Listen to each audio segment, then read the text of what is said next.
Hola, ¿qué tal? Soy Blanche Petrich y estamos nuevamente de este lado en Rompeviento Televisión. La memoria del pasado siempre regresa. Es inútil dar carpetazo, echar paladas de tierra, porque para avanzar hacia el futuro hay que conocer lo que pasó en la verdad. De las numerosas comisiones de la verdad que han tratado de desentrañar los graves hechos de violación de derechos humanos en el pasado reciente, en los años 60 y 70, una de las comisiones que han avanzado de una manera más significativa y a mayor profundidad es la Comisión de la Verdad de Guerrero. Guerrero, los años 60, distintas experiencias insurreccionales, distintas fuerzas guerrilleras que surgieron en las regiones guerrerenses, fueron sometidas y abatidas, reprimidas en tiempos de Luis Echeverría. Quizás se extendió esta etapa represiva hasta el periodo de José López Portillo. 60s y 70s, comunidades enteras sufrieron la respuesta militarizada, brutal, del Estado mexicano. Todo tipo de violaciones a los derechos humanos se configuraron en esa etapa: tortura, ejecución extrajudicial, detención ilegal, desaparición forzada y también masacres indiscriminadas en las comunidades, despojo de tierras, una situación muy compleja que nunca terminó de esclarecerse. De los perpetradores, los generales Acosta Chaparro, Quirós Hermosillo, han fallecido, difícilmente podrán, imposible llevarlos a juicio. Sin embargo, queda pendiente para la sociedad mexicana conocer la verdad. Esa es parte del resarcimiento, de la reivindicación. Desde hace 2 años y medio, en Chilpancingo, en Acapulco, se estableció la Comisión de la Verdad que preside el doctor Enrique González Ruiz, y integran esta comisión como comisionados a 2 personas que le han dedicado cuerpo y alma a esta misión en los últimos años. Por una parte tenemos a Nicomedes Fuentes, guerrerense, expreso político, que es el secretario ejecutivo de la comisión. Y tenemos a la abogada Pilar Noriega. Ella es comisionada de esta Converdad de Guerrero. Ella fue visitadora de la Comisión Nacional de los Derechos Humanos. No, del DF. Del Distrito Federal, perdón. Y una de las mejores penalistas con las que cuenta el país. Eso es un hecho. Los dos les doy la bienvenida. Muchas gracias por venir y en breve vamos a entrar de lleno a este tema. No se vayan.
Vamos a conocer qué es lo que ha estado haciendo la Comisión de la Verdad y qué se puede esperar que contenga el informe que van a presentar, esperamos, en octubre próximo, ya muy pronto.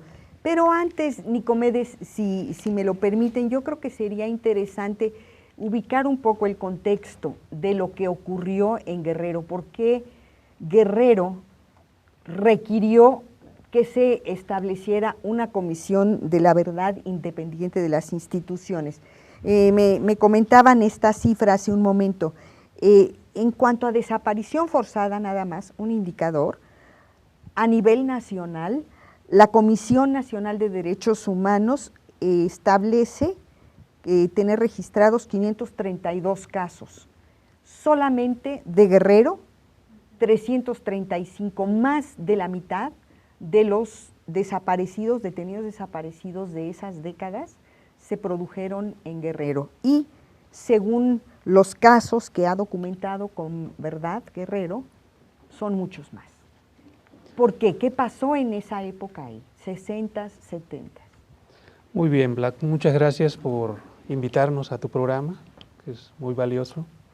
Es muy importante dar a conocer pues, parte de la memoria del Estado de Guerrero, que en esta época pues, se trata de movimientos sociales que surgen precisamente por la desatención que existen por parte de quienes conducen el país y el Estado de Guerrero, o los conducían en ese momento, la falta de atención a las personas y sobre todo la falta de libertades hacia los guerrerenses. Guerrero ha sido un estado que ha participado en todas las épocas de la historia nacional, desde la independencia, la revolución, la reforma, la lucha por el municipio libre y todo lo demás. Y en esta etapa los guerrerenses pues siempre demandaron atención, demandaron respeto, demandaron mejor distribución de las riquezas y de su producción. Y el Estado mexicano contestó prácticamente siempre con represión. Como que llegó en un momento dado la necesidad de, ante las masacres ocurridas o realizadas por las autoridades, el surgimiento de la lucha armada. Y en ese sentido, pues han pasado, Blanche, pues más de 40 años. Y las familias que fueron afectadas en esa época, pues sienten como si fuera ayer esto que ocurrió. Nunca ha habido respuesta a la verdad de los hechos ocurridos. Es decir, dónde está su familiar, qué hicieron con ellos, incluso las causas, por qué, ¿no? Y en ese sentido, el asunto es que pues, la CNDH realiza esta investigación limitada porque muchos guerrerenses se quedan fuera, y muchos mexicanos, habría que decirlo, fuera de esta relación. Si me permites, Nicomedes, hay dos momentos, o más, no sé, en los que se intenta con distintas comisiones de la verdad, primero la CNDH, después la FEMOSP, sí, esta Fiscalía Especial para los Crímenes del Pasado, que intentan entrar en ese periodo y establecer de alguna manera la verdad jurídica. Pilar, yo te quería preguntar desde el punto de vista de la ley, ¿cuáles son los alcances de la legislación actual para poder establecer la justicia en sucesos pasados hace 40 años? El tema ahora es que a partir del caso Rosendo Radilla, que fue determinante, al menos en nuestro país, para que la desaparición forzada se considerara un delito permanente. Es decir, en tanto continúa la desaparición de la persona, al estar continuando esa desaparición, no cesar la desaparición, es permanente y por lo tanto un delito permanente no prescribe hasta que tendría que aparecer la persona, y a partir que aparece empieza a correr un determinado tiempo que la ley establezca para decir prescribió y por lo tanto ya no puede procesarse, ya no puede penalizarse a la persona que se considera responsable. Que esto fue lo que sucedió en el caso de Acosta Chaparro. La justicia militar los considera como investigó homicidio y evidentemente que el homicidio después de tantos años dicen pues ya prescribió. Un poco para ubicar, Rosendo Radilla es un campesino o maestro de la zona de Atoyac. Es un ciudadano de allá, fue presidente municipal de Atoyac. Y fue desaparecido, sus hijos han intentado por distintas vías, incluso Justicia Universal, Comisión Interamericana de Derechos Humanos, pero es un caso que ha sentado precedente legal. Exacto. Ahora, la no prescripción de los delitos solamente es sobre el tema de la desaparición forzada. ¿Qué pasa con los otros delitos? La cárcel, la prisión ilegal, la tortura, los que han sobrevivido. Bueno, en ese caso precisamente la Comisión de la Verdad ya hace, no sé, 2, 3 avances, señalamos que un reto de la comisión era el poder demostrar, si es que podíamos demostrar que en México y especialmente en el estado de Guerrero, que es nuestro ámbito de investigación, había existido represión masiva o generalizada. ¿Por qué? Porque esta es jurisprudencia de la Corte Interamericana de Derechos Humanos. Ha habido casos en que la Corte, hubo uno muy famoso contra Chile, el caso Almonacid contra Chile, en el que esta persona que había sido, Almonacid se apellidaba, había sido torturado en la época militar, en la época de Pinochet.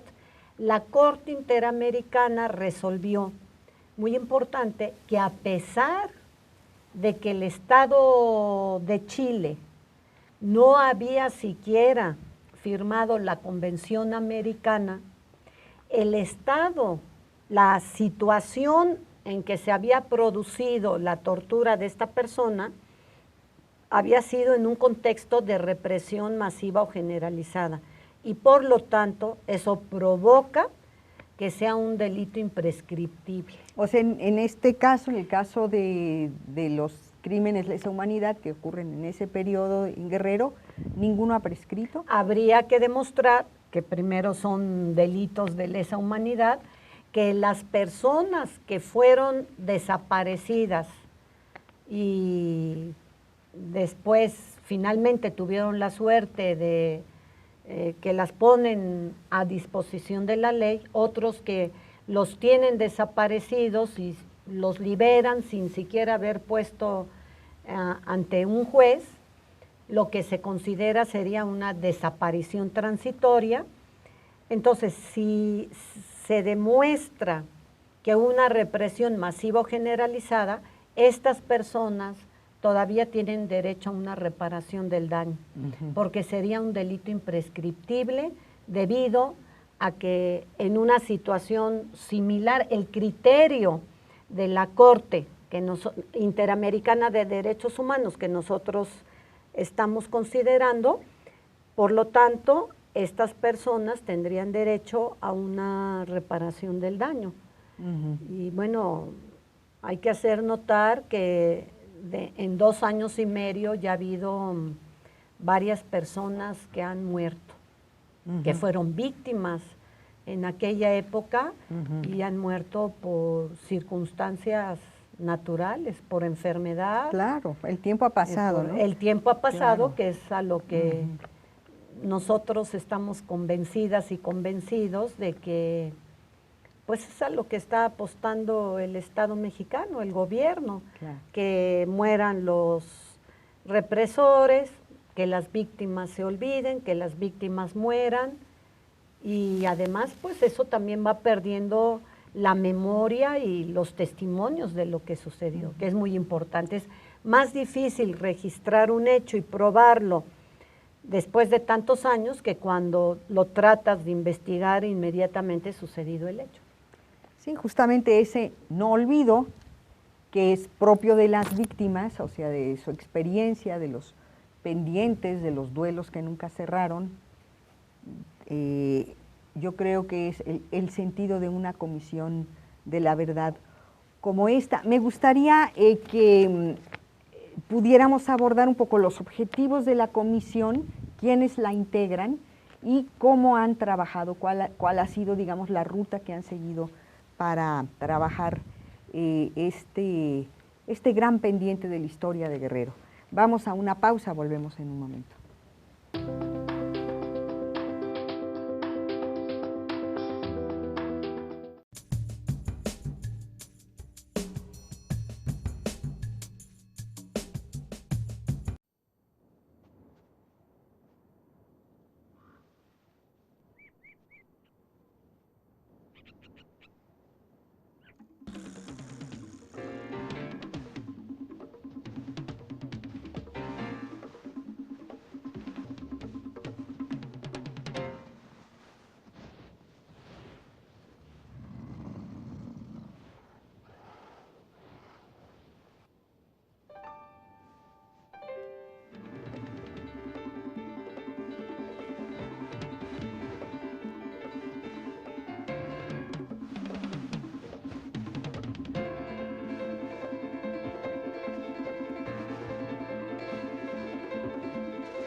La alternativa al neoliberalismo se llama conciencia. Podeis decir, pero conciencia no es un sistema económico. No, no es un sistema económico. Conciencia no es la organización del mercado. Yo digo, tampoco lo es. No, conciencia no es eso. Y no es un régimen político nuevo. No, no es eso. No lo es. Pero es algo más que todo eso. Es la conciencia que hay que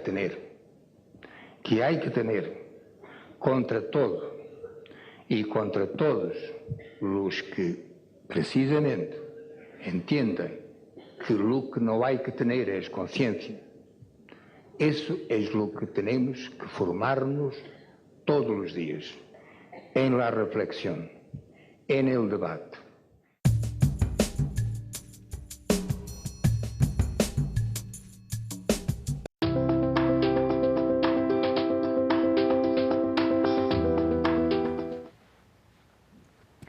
La Comisión de la Verdad para Guerrero fue establecida en marzo de 2012. Nicomedes, pero nos interesa mucho quiénes la integran, cómo han trabajado estos 2 años y medio.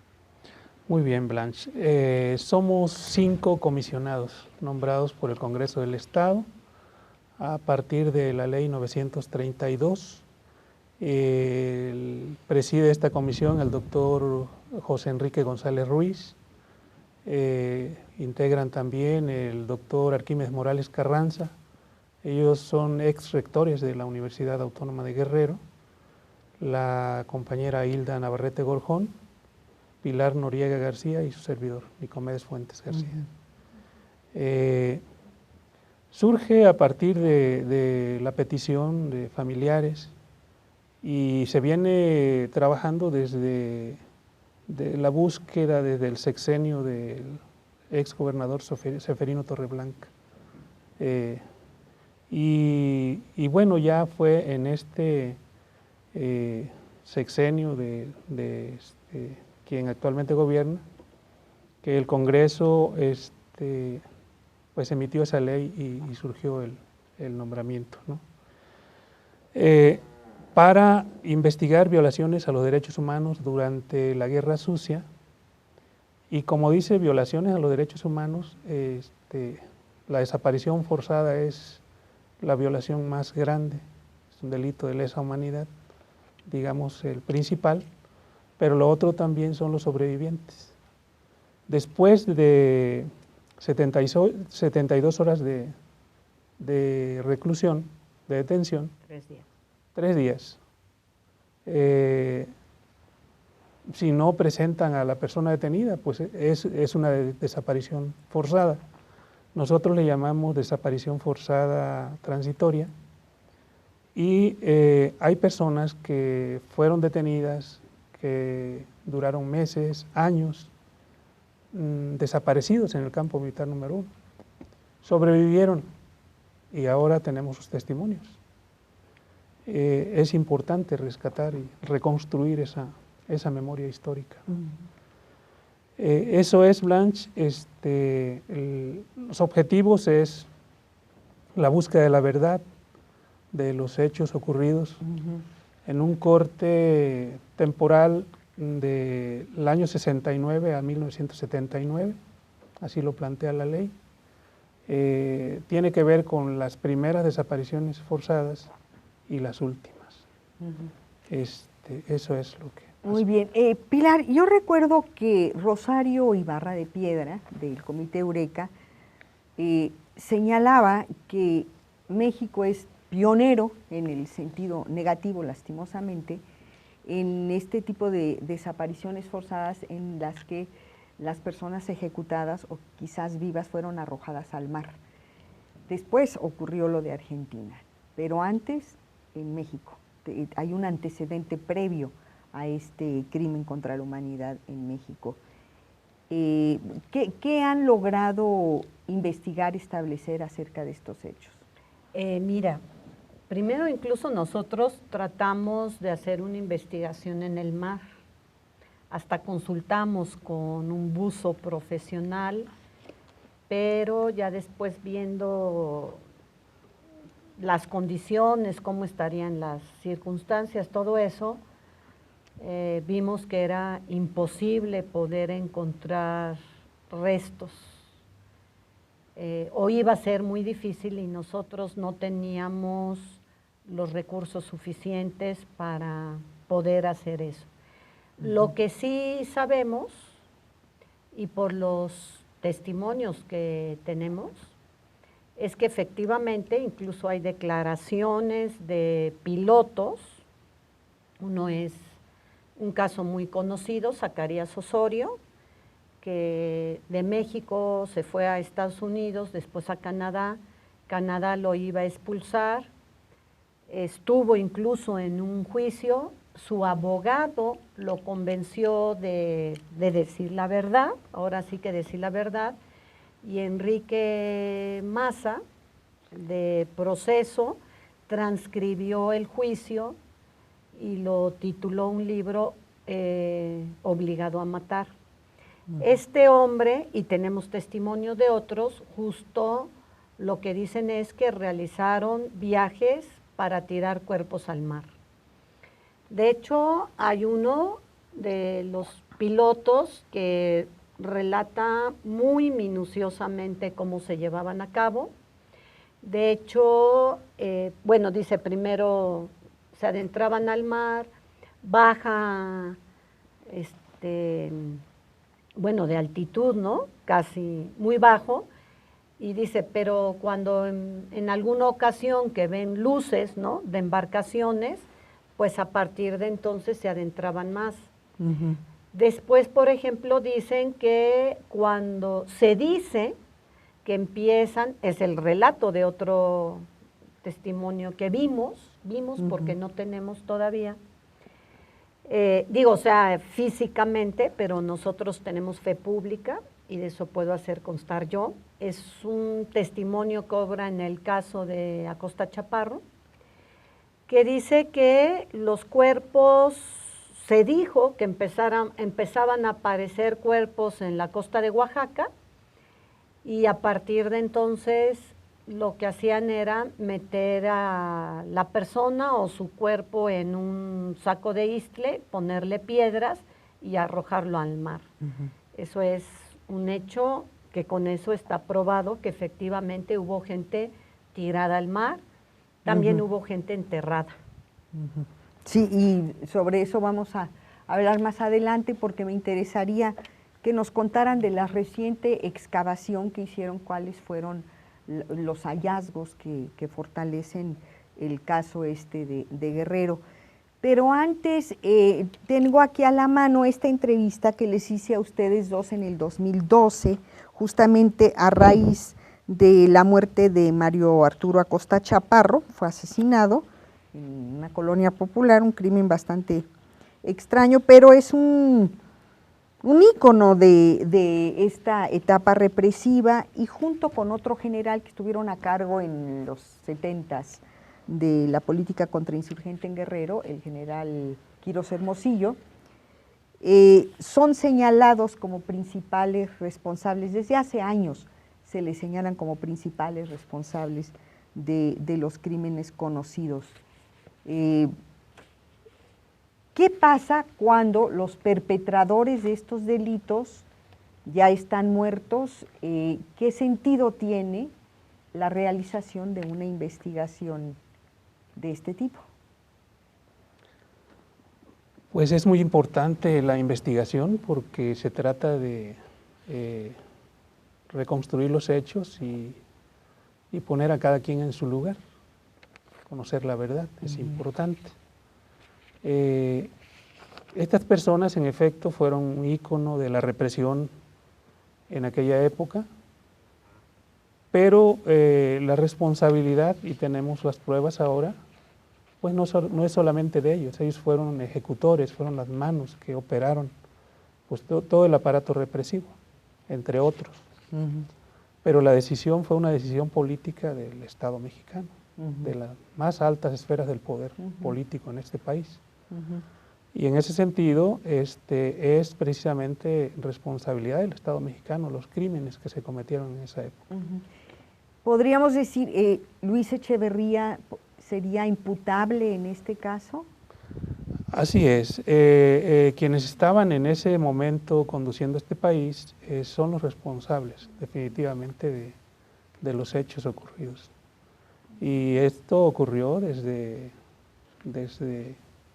Gustavo Díaz Ordaz en la época del 68, 71, 71 ya con Luis Echeverría, y bueno, todo lo demás. Probablemente, como tú bien decías, se haya alcanzado también la parte de esta responsabilidad al expresidente López Portillo. Ahora, el que queda vivo es Luis Echeverría. Desde el punto legal, muy brevemente, Pilar, porque se nos está acabando el tiempo del segundo corte, pero ¿es imputable? Debería ser. Por su situación mental, no lo sé. Si es que realmente está así, como dicen. Habría que ver, porque hasta donde yo tengo entendido, ha sido imputado ya por desapariciones forzadas. Habría que ver por cuáles fueron. Imputado y exonerado. Pero también habría que considerar las desapariciones transitorias. Una persona, todas las personas que fueron desaparecidas, y bueno, que también tenemos registradas ejecuciones sumarias, arbitrarias, mejor dicho. ¿Por qué arbitrarias? Porque es una ejecución que no tiene justificación. Pero las... Bueno, ninguna tiene desde el punto de vista legal, ¿no? Bueno, puede ser que es en defensa propia, ¿no? Pero en este caso no tienen justificación legal, son responsables legalmente. Y se llama ejecución y no homicidio, a diferencia de lo que se le puede llamar, para precisamente hacer notar que se trata de una violación a los derechos humanos. Por eso la desaparición forzada no es una privación de libertad cualquiera, es una desaparición forzada porque es cometida por el abuso del poder, en violación a los derechos de la persona.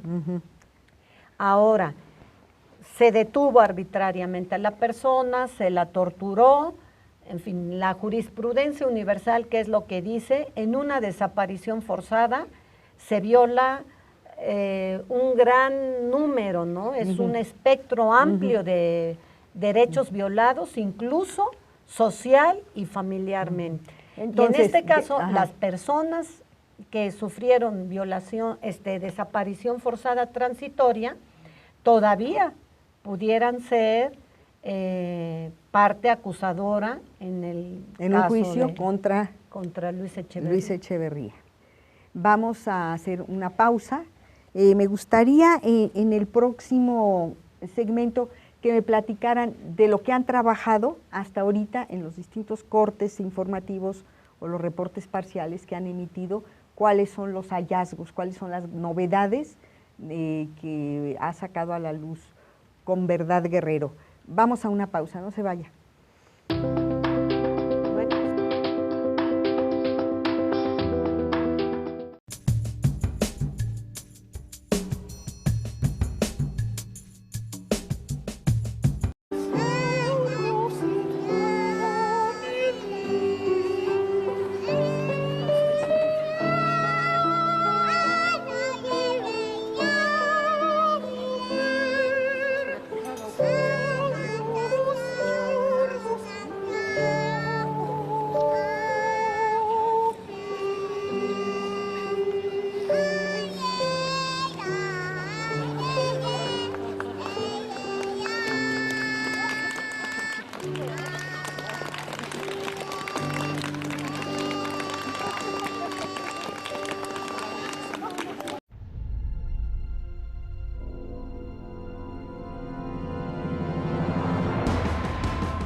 ¿Qué ha encontrado hasta ahora, en 2 años y medio, sobre esa verdad histórica de lo que pasó en Guerrero entre el 69 y el 79, la Comisión de la Verdad Guerrero?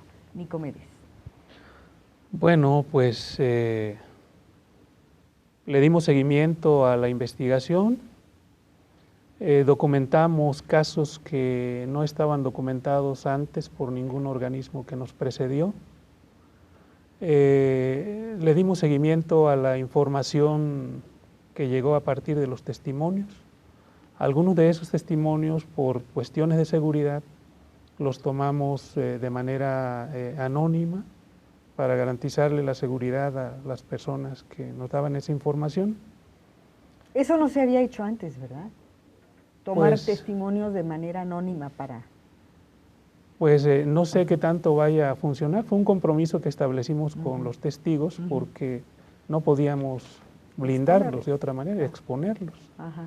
Y entonces fue un compromiso que la Converdad hizo con estas personas.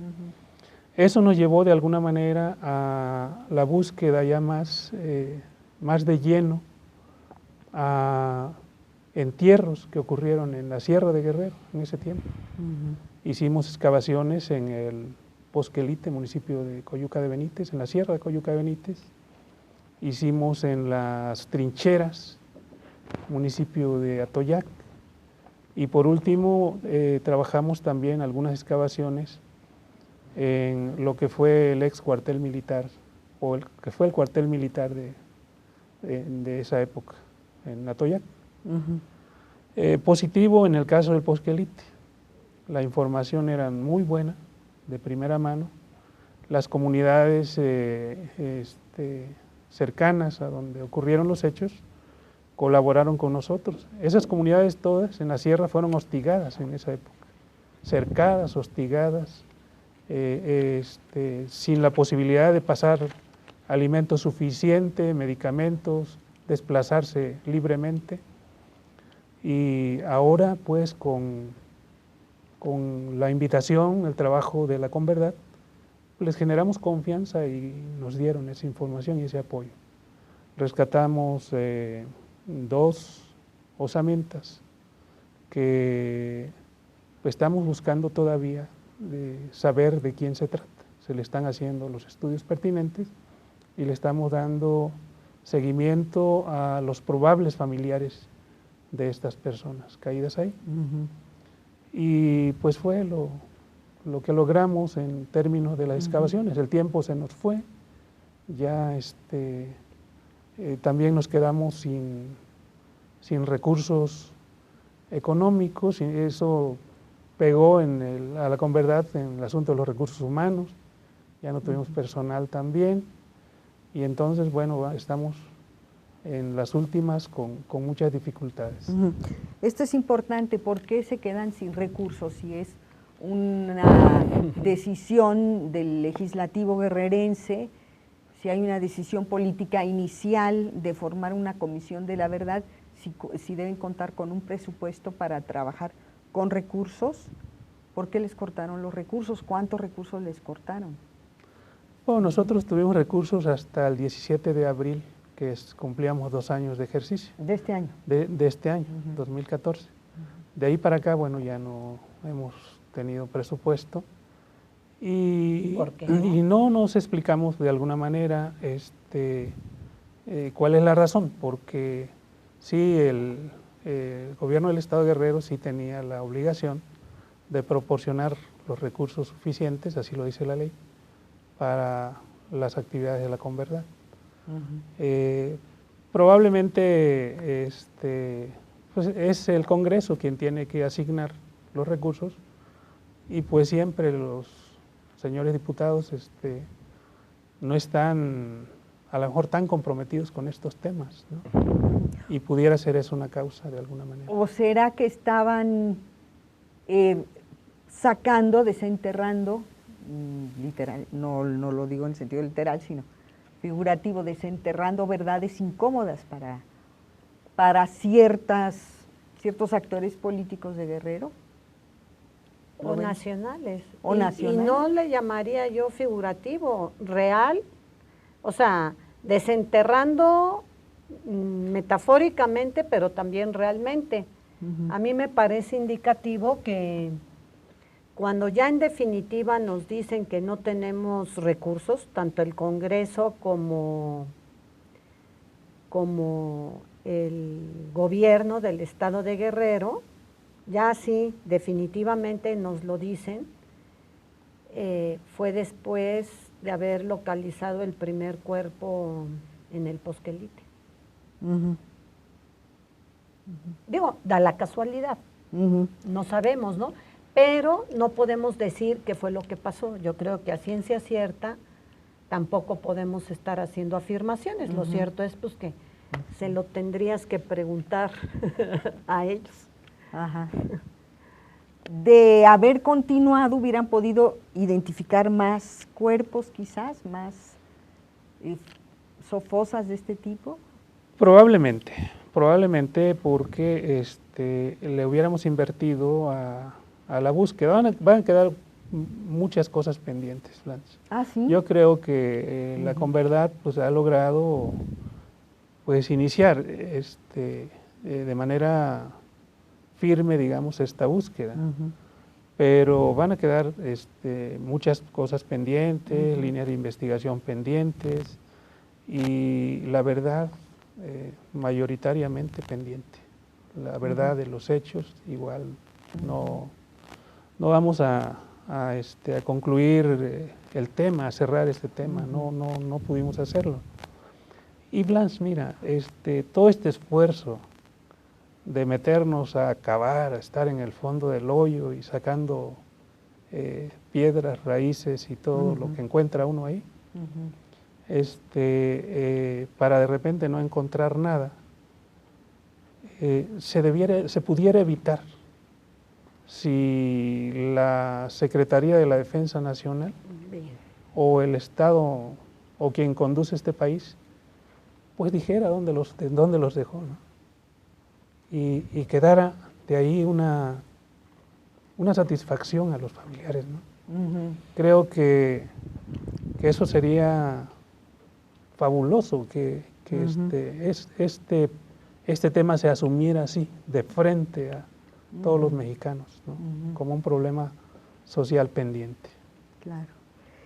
Pilar, y esto, si la verdad no queda claramente establecida una vez que cierre su ciclo la Comisión de la Verdad de Guerrero, ¿qué ocurre después? ¿Qué queda para el después?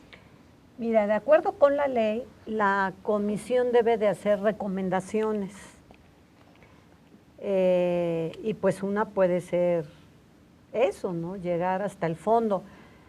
¿Por qué dice Nicomedes que pues, la Defensa Nacional puede decir dónde están?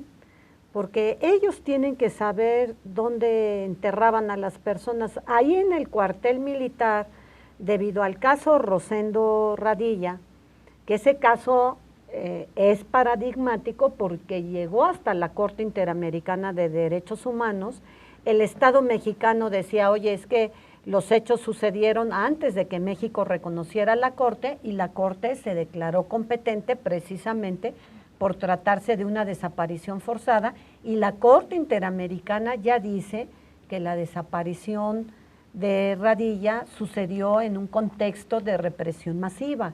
Ya lo dice la Corte Interamericana, pero pues ahí vienen las recomendaciones que podemos hacer. Hay un testimonio que dice, que obra en el caso de Acosta Chaparro, que dice que llevaban una lista de las personas ejecutadas. Dice que ejecutaban personas, esta persona dice que habrán ejecutado cerca de 1,500 personas. Siguen desaparecidos, o sea, tenemos casos registrados, incluso hay uno que muere en la cárcel, está el testimonio de otros presos que murió y sin embargo ese cuerpo no fue entregado a los familiares y por lo tanto sigue y se puede considerar una desaparición forzada.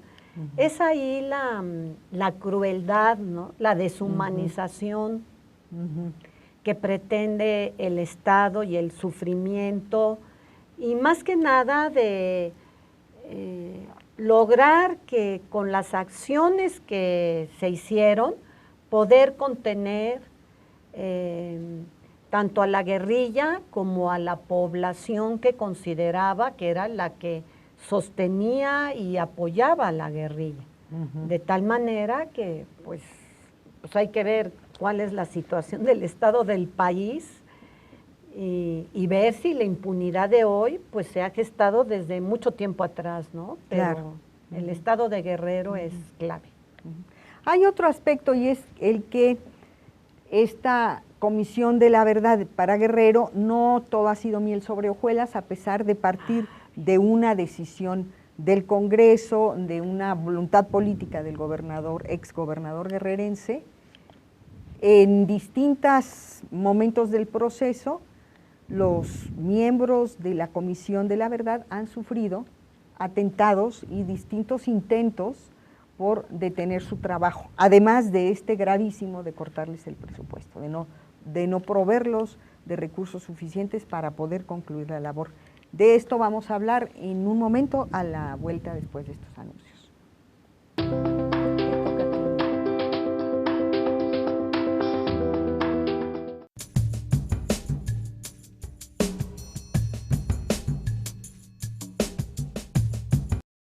Yo me llamo Eusebia Gómez. Esta finca la comenzamos hace ya como 10 años. Bueno, es integral forestal. De forestal tiene árboles maderables, pero de fruta tiene mango, guayaba, piña, naranja. Tenemos muchos tipos de fruta. Y en el patio tenemos las hortalizas, unos conopónicos chiquitos, pero nos da para abastecer. Ahí sembramos de todo un poquito. Mi nombre es Juan Ortiz Pérez. Esta finca partió de un proyecto, el proyecto de la finca de forestales en la montaña, después de haber pasado en fases de periodo especial, ¿no? Se buscaban alternativas para buscar las formas de vida del campesino. Y nos cogió un poco desamparados porque no se sembraba ni nada y al llegar bastante apretado que se pasó. Nos obligó a buscar alternativas para poder sobrevivir porque realmente por la vía que entraban las cosas se dejó de entrar, se fue alimentando, entonces buscar alternativas para poder sobrevivir por medio de los propios de uno que buscar los propios alimentos. Esto sirvió a la gente para que aprendieran muchas cosas. Yo digo que nosotros aprendimos con el periodo especial, porque por ejemplo el imperio, ¿no?, estaba celebrando porque nos íbamos a derrumbar. Y yo diría que lo que celebramos fue nosotros porque aprendimos con eso.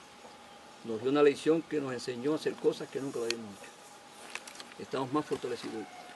Yo creo que sí, que todos los campesinos viven bien. Porque tú no vas a sacar a un campesino que no tenga que comer.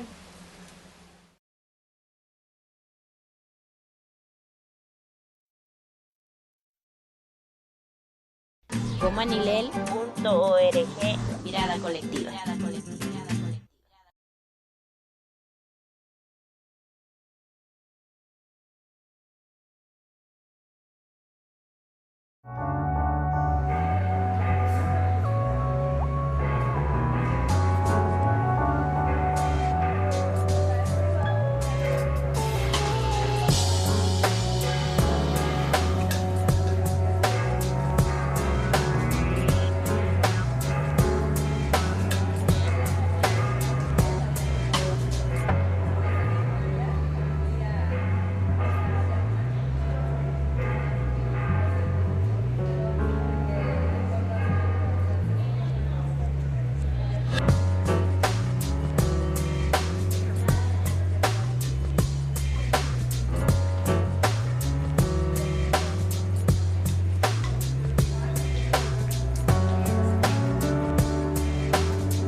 En dos momentos diferentes yo conocí algunos hechos de atentados, amenazas e intentos de detener, de obstaculizar el trabajo de la Comisión de la Verdad desde que ustedes están trabajando en ello.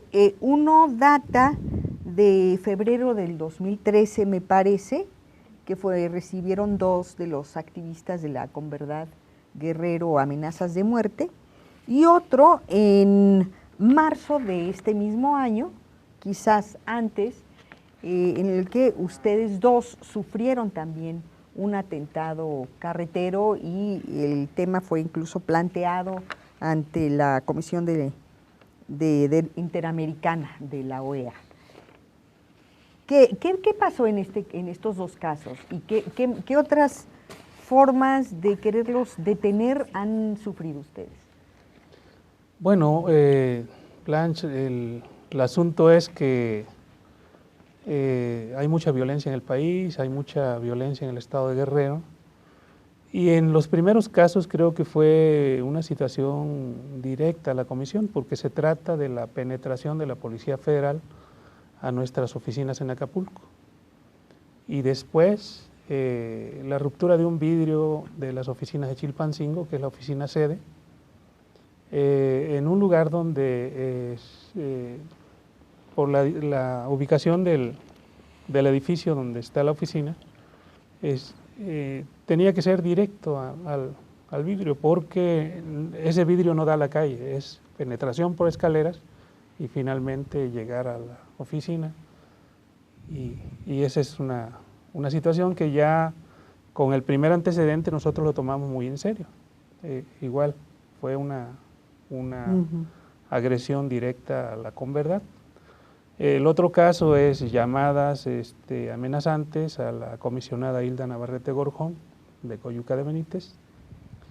Y el último de los casos fue pues un ataque en carretera a Pilar Noriega y a tu servidor. Veníamos en carretera después de haber hecho nuestro trabajo en Iguala y nos dieron alcance, no sabíamos exactamente con qué propósito, hubo un disparo y bueno, la camioneta que yo conducía se fue a impactar con el auto agresor y por la inercia pues, se fue a un desnivel que había ahí hacia una barranquita y pues pudimos salir finalmente caminando en la noche, alejándonos del lugar y poder regresar a la ciudad, a Chilpancingo. Lo curioso, Blanche, ahí lo importante del caso es que yo tenía la idea de que al ver la camioneta con el logo de la Converdad, sería seguramente vista por la Federal de Caminos que circula por ahí o por alguna patrulla policíaca y que les iba a llamar la atención que se trataba de un accidente de la Converdad. Entonces, nosotros al estar alejándonos del lugar, ganamos las alturas y no perdimos de vista el lugar algunas horas.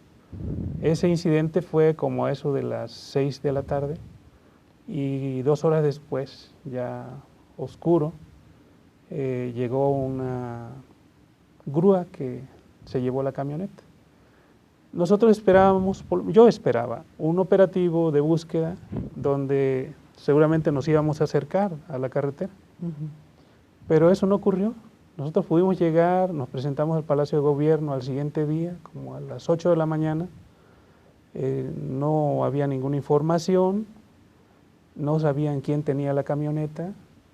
A las 4 de la tarde nos recibió el ciudadano gobernador, les preguntamos si allí tenían la camioneta, quién la tenía, llamaron a la Federal de Caminos y ellos tenían la camioneta. No habían avisado siquiera qué había ocurrido con los ocupantes de esa camioneta. Entonces, pues es el gran descuido, el abandono, y de ahí para allá pues hubo seguridad para nosotros. Descuido o yo les haría esta otra pregunta, alguna intencionalidad de que efectivamente están pisando ya callos. Hace rato tú señalabas, hay hechos que hasta ahora eran desconocidos que han logrado ustedes averiguar y que van a salir a la luz. Habrá gente en el poder, tanto federal como estatal, muy preocupados, muy inquietos por lo que están haciendo ustedes. ¿No les preocupa que haya sido intencional? En mi caso no tendría, bueno, la Comisión de la Verdad es un organismo público en lo que priva la buena fe. Y queremos pensar que es producto de la violencia, por lo menos yo. Quieren pensar. Bueno, Pilar, ¿tú qué piensas? Pues es que tampoco puedo pensar. El hecho es que si no se ha investigado ante la Comisión Interamericana, el Estado no pudo responder qué avances había en la investigación. Fuera o no fuera la delincuencia común que nos atacó, porque uno de copiloto y uno de atrás encañonaron a Nico, pero haya sido, no haya sido, o quien haya sido, el hecho es que pues así quedó. Y yo creo que también hay que señalar que ha habido un personaje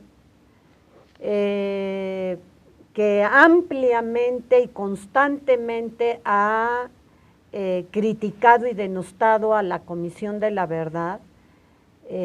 Además ha hecho conferencias con personas víctimas a las que después nos enteramos que a ellos les dice una cosa, los lleva a una conferencia en contra de la Comisión de la Verdad. Esto sucedió hace casi un año. ¿Qué personaje es? ¿Decimos nombre? Pues ya dijiste personaje. Pues sí. ¿Cómo se llama? Rogelio Vargas, porque además públicamente lo ha dicho. ¿Es funcionario? No es funcionario, él se dice hijo de Octaviano. No, este muchacho, un poco breve. Sí, quiso trabajar en la Comisión de la Verdad, llegó de manera agresiva exigiendo que él tenía que estar ahí y bueno, no teníamos recursos para contratarlo, dijimos que esperara y no esperó, se dirigió documentos al gobierno del Estado hablando mal de toda la comisión. Bueno, en suma han habido circunstancias que han complicado muchísimo la labor, aparte del factor presupuestal que es de suyo muy grave. Nos quedan 2 minutos y yo quería, un poco a manera de conclusión, si cada uno de ustedes pudiera resumir diciendo cuál ha sido para ustedes el sentido profundo, el significado, la importancia de haber hecho esta labor. Pilar, 1 minuto. Pues mira, yo no pensé que fuera tan difícil porque pues cuando a mí me invitan el diputado Soto para formar parte de la Comisión de la Verdad, me decía que bueno, había quienes le habían sugerido que yo formara parte de la comisión y yo me dije, pues si es una comisión que va a ser por ley, pues va a ser tranquila la cosa, no ha sido tan tranquilo, sin embargo ha sido sorprendente para mí la ignorancia que yo tenía sobre el estado de Guerrero, lo que yo creí que era la falta de interés de la gente en una denuncia legal, en ese desprecio de la ley o no confiar en la ley, y sin embargo hasta el día de hoy he conocido gente que tiene miedo que pueda sufrir represalias por hacer una denuncia o por simplemente dar un testimonio. Nico, Pilar ya se comió la mitad de tu minuto, pero ¿qué sentido tiene haber hecho este trabajo? Es muy importante haberse formado la Comisión de la Verdad, es para tratar un tema pendiente, sin solución. Y mientras no haya solución, siempre es bueno que existan este tipo de trabajos, este tipo de organismos, hasta el conocimiento de la verdad. Blanche. Claro. Muchas gracias a los dos, Nicomedes, Pilar. Yo con lo que me quedo es este informe que viene de la Converdad Guerrero.